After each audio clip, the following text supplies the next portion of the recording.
Hi everyone, we're the Trafford Thrive in Education Service, the mental health support team that works in schools and colleges across Trafford. And today there is a webinar for parents and carers about supporting young people who self-harm. So I am Alice Woolley, I'm an education mental health practitioner at Trafford Mental Health Support Team, and this is my colleague Natalie. Yeah, I'm Natalie Thomas, and I'm a senior mental health practitioner within the Trafford Thrive in Education mental health support team. So today's webinar, we're covering quite a few areas in relation to self-harm. So what we're going to think about today is understanding what self-harm is and recognising the signs that someone may be self-harming, and considering how as parents and carers we can have those conversations with our children about self-harm too, which is really important.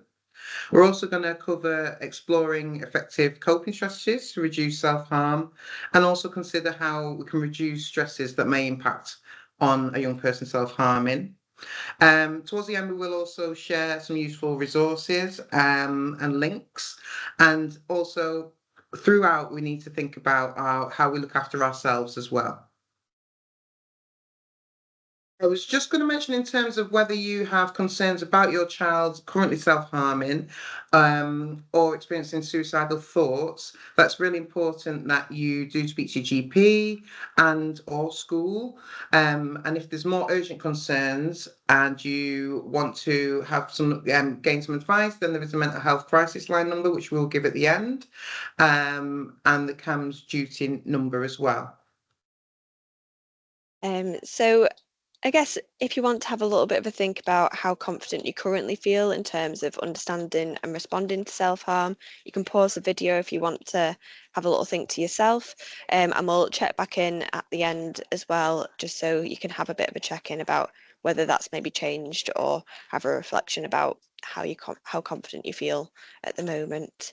Um, so just thinking about what self-harm is.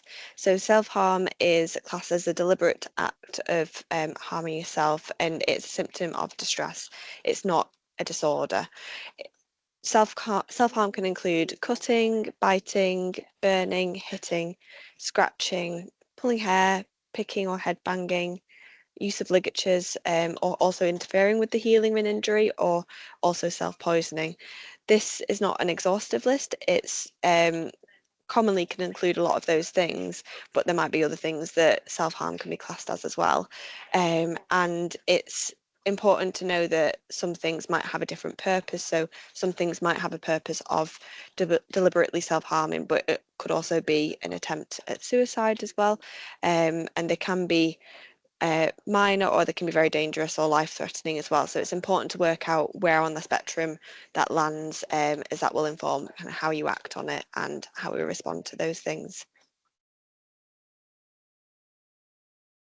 Talking about self-harm, intentional self-harm, stigma plays a significant part in whether a young person will access support or tell someone that they're struggling in this area.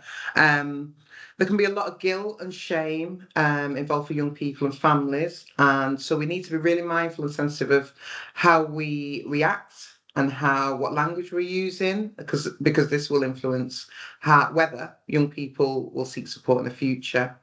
Um, so talking about terminology, often we can hear terminology such as, oh, they're attention seeking, but we need to try to avoid using this type of language. There's different functions and purposes of self-harm, and one of these might be to try to elicit care from others. So it's really important that we kind of reframe the kind of language that we are using, and think about moving away from stigmatizing self-harm and that attention seeking, and thinking about actually the need, that care, the looking for someone to speak with. Just thinking also about the trends, lots of young people self-harming at the same time can be seen as, also I've heard some parents saying, oh, the copycatting their friends, or being a copycat of what other people are doing. But we want to dispel that myth and think about it in a different way. As I said, reframe those kind of concepts. So what we know about young people and teenagers' brains and brain development is that they'll learn more from their peers rather than adults around them. And if a young person is in distress, it's not unusual for them to look around and see what other young people are using to cope with distress. And it's not unusual for them to want to try and learn strategies from their peers, whether negative or positive. We often refer to this as maladaptive strategies, which aren't always helpful, but they feel it helps at the time. And thinking about how prevalent self-harm is, so we know that self-harm is becoming more and more common, and it has been doing for a number of years. It seems that the pandemic has had quite a significant impact on this. So Mind Charity reported that as many as 1 in 14 young people have self-harmed. However, we see that the tip of the iceberg is kind of indicating about suicide, but we suspect that there are young people we see who we don't see who maybe aren't talking to anyone, and we can see that tiny tip of the iceberg at the top is the small correlation between self-harm and suicide. And most people who self-harm don't necessarily go on to attempt suicide, but over half of those who have completed suicide have self-harmed in the past. So we don't want to lump the two together, as they are very different and can present very differently, but need to be mindful of that small correlation as well, and be aware that self-harm is increasing in prevalence as well. Before we go on to the next slide, I just want you to try and pause a minute and think about the possible reasons why a young person might self-harm. So whether you pause the video and just have a think or write some of these down, that would be really useful. But yeah, we'll go on to the next slide now to look at those why young people might self-harm.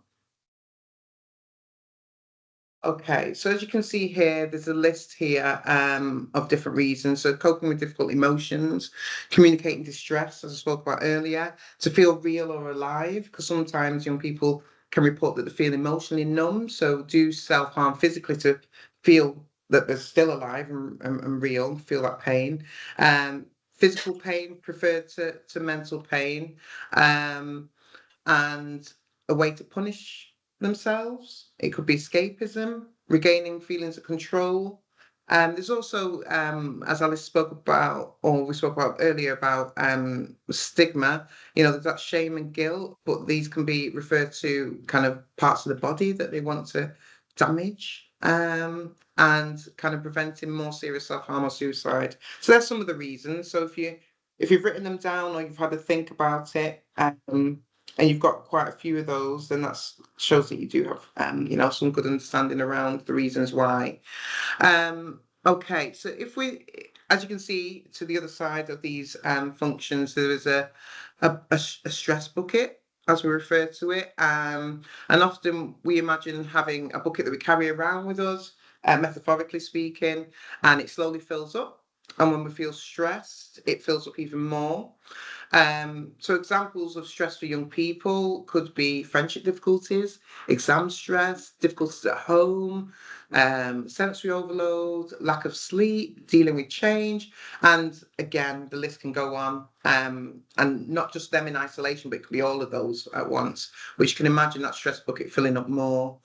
So if we notice those stresses happening over the day, we need to help the young person think about ways to prevent it overflowing when they're feeling overwhelmed. And that's where the tap comes in, as you can see at the bottom, to help release some stresses bit by bit.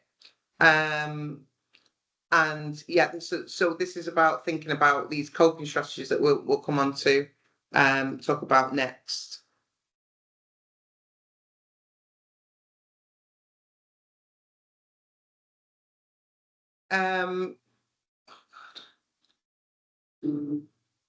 Can we pause that? Sorry, Alice. Yeah, I'm going to say that that's